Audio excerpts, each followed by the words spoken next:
ginagawa. Ikaw ba'y isang magnanakaw, ang taong mapagsamantala?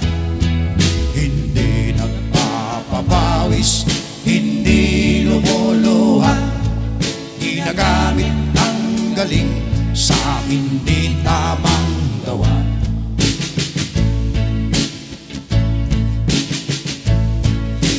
Ang magnanakaw ay mapagsamantala, magaling magkunwari, madaling makilala. Balat kayo ang ginagamit kahit hindi sa pirata. Magnanakaw